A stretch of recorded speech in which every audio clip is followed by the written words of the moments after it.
style. Yeah. Yes, you call it. Very good. Great art, big REM fan. Yeah. And when he planted a tree in Urbana, Illinois in 1990, I was working out and I happened to be wearing an REM Work Tour shirt at the time, which wasn't a plan. Oh, but great time. I went sprinting up and I just jumped onto a picnic table or something and was snapping shots of him with this silly shovel.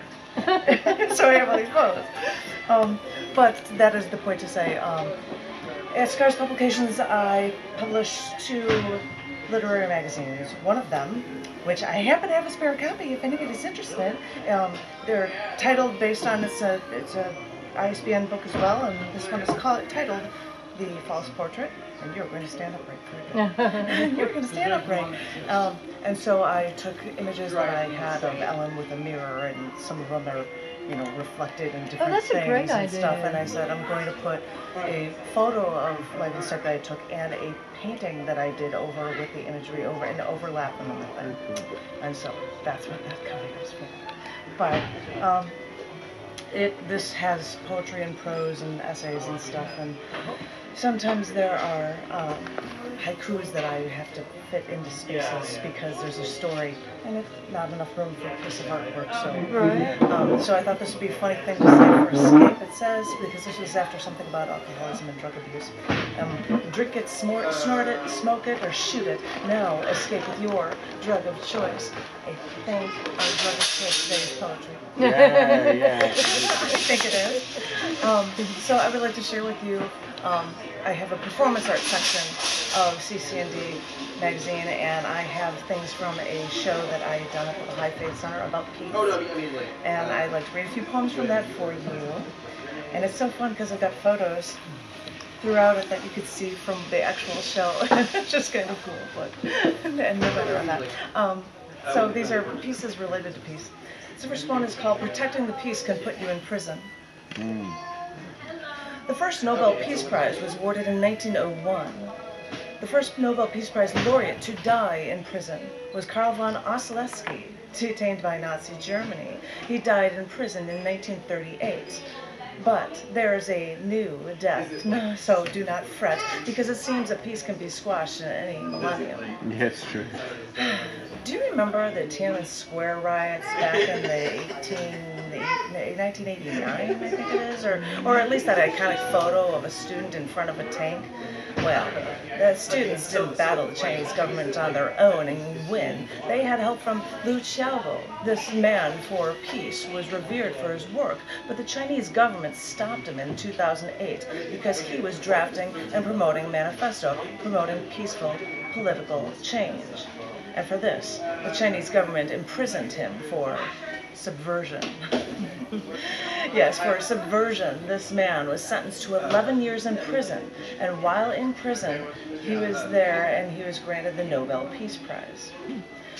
During the Oslo awards ceremony, they left an empty chair. I'll even do that. They left an empty chair for their imprisoned man of honor. And now, the Chinese government bears responsibility for more than imprisoning a Nobel Peace Laureate who only promoted peaceful policies, but for failure to properly diagnose and treat his ailments. Because on July 13th, 2017, the imprisoned Peace Prize winner died in detention of liver cancer at age 61. And sure, we can look around the room and think that we are nice to other people, that we respect other people. And we may think, as we look around, that other people feel the same way toward us. And it's wonderful to surround yourself with people like you, who think like you, who cushion you from anyone who may think differently. Because when you stay in your bubble, everything seems fine. But it's only when we see those who choose to fight, those who are trounced upon and downtrodden, only because they support a peaceful coexistence, that staying with supporters is seldom the solution. Peace with the ones you choose to know is one thing. Peace with a mortal enemy is another, when others decide that they are at fault for some unknown reason. So maybe the key to promoting peace is not to share our ideas with those like-minded souls that you're near, but to find the people least like you, religiously, racially, politically, and just extend your hand in peace, and then see who will take your hand. Well, it was strange that happened to come right before him. I'm like, all right, I must read that. Sorry. This piece is a 2017 edit of a poem called Really Physically Heal. I'm an X-Files junkie, still, years after the series finale, and I just recently watched one of my favorite episodes where Scully meets with a woman afflicted with the affiliated with the American Dallas Healing Center. Even though Scully is a medical doctor and a scientist, she had to ask about a friend who was ill. You see, he had heart problems, and this man, this medical doctor, analyzed his symptoms and administered himself into the hospital.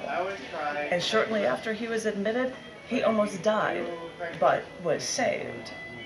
Well, Scully asked the woman if he could be dying from a more serious condition, that something in his soul may not be settled. And this woman that worked with the Taoist Healing Center told Scully that she used to be a physicist and she was successful, and the whole time she thought she was happy, but at the same time she was cutting herself off from the rest of the world and she was dying inside.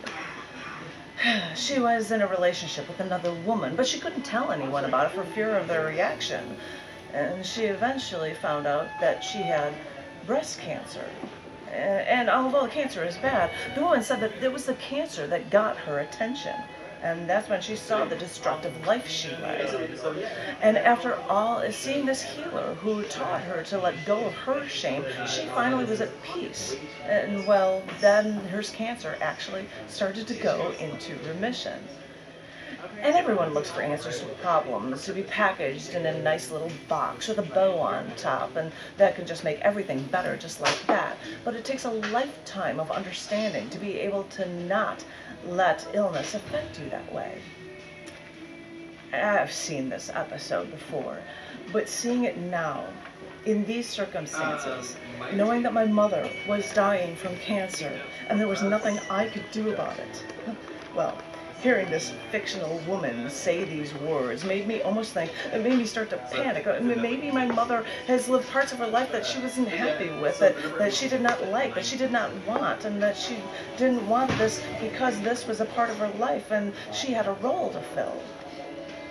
I know she loves her husband, and I know she loves her children, but I really started thinking that maybe there are things unsettled in her psyche that she needs to make better, and then maybe she would be able to really physically heal. I told my husband about this X-Files episode, and he told me, and I told my husband what I thought, so that maybe there was something that Mom had to settle in her own life, in her own soul. Maybe she had to come to peace with some unknown something. And he just looked at my doe eyes and said, "No, Janet, no." He said, I'm sure she doesn't feel anything like that.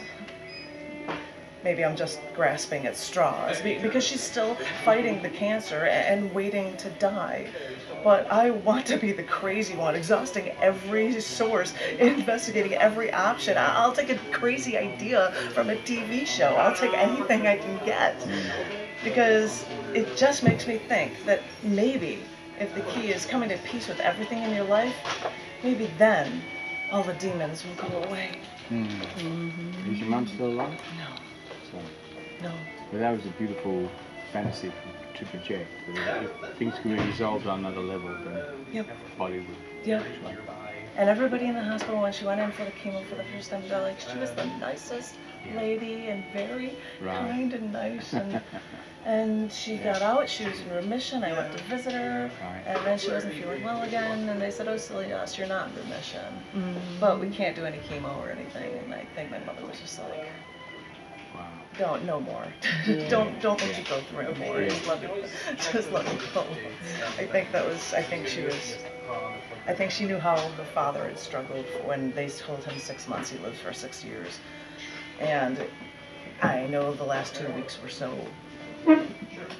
horrific for him that my mother didn't want to go through that and drag something out and fight something if the end is going to just be more pain. I think that's what she was thinking, and I should stop talking about what my mother thinks. Because I don't know. Yeah. I couldn't tell you, sorry. But that was from something about my mother to something about my father. And this one is called Keeping the Peace and Coming to Peace. My father was a stern man. Wait, that doesn't sound nice. But these are the thoughts of a little girl afraid to confront the boisterous, booming voice behind the judgmental man. So she would avoid him just in an effort to keep the peace. And the last time she saw her father alive, she was still trying to keep the peace when he yelled at both her and the medical technicians at the doctor's office for tests. But even she noticed that he then apologized repeatedly for yelling at her. And afterward, this Lifetime construction company owner decided and saw a TV show on buildings from around the world that were engineering feats. She sat with him, and she recognized one high-rise and said, "I photographed that."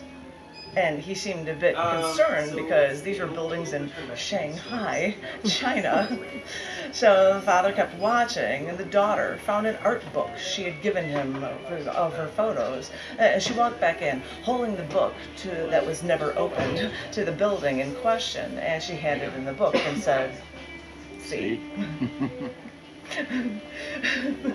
Before she walked back to her chair to watch the show of buildings around the world.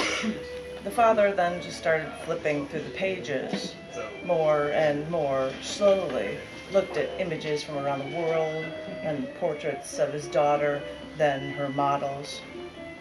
"I was just looking to see if I recognized anyone," the father said at the portraits of people before he said to her, "You know, you're very good at this. You are very creative." And with this he stopped speaking. And the daughter only said, "Thank you," before she took the book back to put on his shelf, the book that she got back weeks after he died. Looking back, all the daughter could think was that this might have been the father's only way to come to peace with their lifetime of subliminal tension, that this last night together may have been his only chance to connect with his youngest daughter in his only way to come to peace. And I have to do this one because I think the first time somebody said do a peace one, I'm like, I don't know write about peace, I write angry stuff. And he said, "Well, you're a vegetarian, do you have something?" And so I have to do this one. And I have to do this one, and it's so cocky. It's called On a High Horse Like This. I listened to a hunter from Africa say, "All life is sacred." And he said that after separating a small, thin, non-venomous snake from around a large African hawk-like bird's neck. Because, you see, the bird attacks snakes, but the snake couldn't eat this large bird once it died. That would have been a senseless death. All life is sacred, you say. So I couldn't help but think, as a hunter, do you pray for the sacred dead after you've killed it? I mean, I don't usually vocalize when I'm on a high horse like this. And I've had to explain myself to meat eaters that no, these aren't leather shoes I wear. I'm a vegetarian, though I still have to feign a smile and commiserate with men eating slaughtered animal. Because, you see, I'd look like a fool for having beliefs. People don't want to hear about a moral choice different from their own. I mean, we're Americans. If it's not human, or maybe a dog or a cat, eat it. It's that simple. But I married a hunter, a Marine who served our country, and he told me that every time he killed an animal, a part of him felt a regretful twinge of pain when he killed his prey. the prey that he searched for, with the weapon that he could use before anything got close enough to be an enemy. Oh, I'm sorry. I'm getting on my high horse again. It's convenient that people can get their kill from the grocery store without getting any blood on their hands. Anything to stop people from thinking about what they're doing. Because I've heard that killing something makes you feel something. And I thought...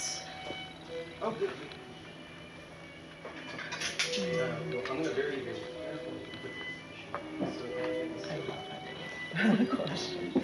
And so I will close out reading cc&d stuff with yeah, thank you. Yes. And I think the first time I read that, I was at an open mic and there was another vegetarian and I'm like, any thoughts? And I turned the like, ha-ha, on the camera here when I go walk off the stage. And this is a appropriate way to end it for cc&d with another short haiku called Brain. Brain stays forced into constant maze with all of life, only wanting rest. And I think I should actually ask if Tom comes up here, if you would read something from this because you have a poem in this. Sure. Oh. And if anybody is interested in this, they've got poetry of mine, and whoever would like to come up. Yes, this has a haiku from Robin and pictures of my cats. Yeah. And then your piece on the other side. I would love it if you would read that and I'll get you on phone. Robin is running a writing group right now at Full English Cafe Periods? from 1 to 3. Something? And it's called Harriet's Writers Group, named after her cat. Almost all her haiku are about cats. And this is no exception. Haiku on the Edge by Robin Barrett. Cats are so edgy. I bet the Ramones had cats. Do you want to dance? That's by me. Come to the woods. Before roads, one could get lost. Now, with Siri and GPS and Google Earth, there is no secret spots and surveillance. Once, you could backpack into wilderness. Now, your phone is a voicemail lifeline. You live. And we have your offer ready at the bike counter, not ready for end. You live as long as your battery life. Once, there were places with no name. Now hostels called Thoreau Franchise Adventure Travel.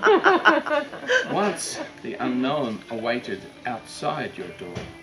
Now you need to see Moon and Mars for new adventures. Maybe open a moon motel with blinking lights advertising Thoreau slept here. Thank you, Tom. Thank you, thank you.